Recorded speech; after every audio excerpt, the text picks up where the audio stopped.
Hi, magandang buhay sa lahat. So ito na po yung part 2 nung travel ko from Philippines to South Dakota.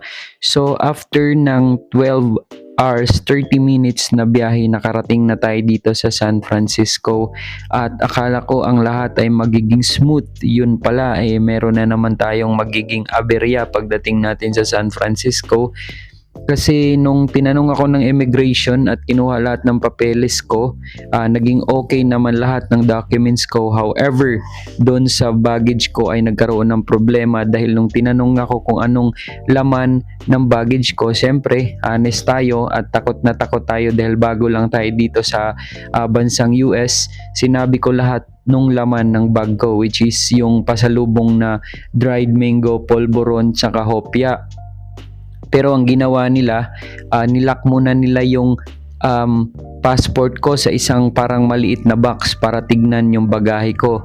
At ito pang nakakatakot, nung nasa carousel na ako, nag-aantay ng baggage ko para i-check sa susunod na x-ray. Nung nakuha ko na yung unang bag ko, which is yung pinakamalaking bag ko, ay biglang umupo yung aso sa harapan ko. Na ang ibig sabihin nun na may dala kang mga kontrabando like drugs or meat. Kaya pinasunod ako nung parang pulis doon sa isang room. Natatakot ako kasi imbis na akala ko maging smooth yung lahat, na-hold pa ako. Buti na lang, meron silang isang tao doon na para siyang Chinese na tinulungan ako na i-x-ray ulit yung bag ko. Parang special x-ray yun. At nakita nila na okay naman lahat kaya pinalusot na nila ako. Pero kabadong kabado talaga ako doon. Parang yung lagnat ko mula nung Pilipinas hanggang San Francisco na halos himatay na ako sa init ko, parang nawala dahil dun sa kaba ko na yun. At yun, nung nakalusot na ako doon sa pangalawang x-ray, dinala ko naman yung bagahe ko sa sunod na carousel para sa biyahe ko papuntang Denver. So ito guys, naglalakad na ako dyan para doon sa sunod na gate ko. Sa pagkakaalala ko, yung susunod na gate ko is G22 or B22. So yan na yun guys, yung time na nakapasok ako at papunta na ako sa gate para mag-aantay ng boarding ko.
So ito na yun guys, nakarating na ako sa Denver at dumiretso agad ako doon sa gate ko at boarding na.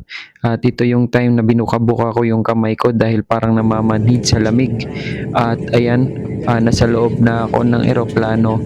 Nag-aantay na lang ako for take off para sa sunod na destination ko, which is yung last destination is Rapid City, South Dakota.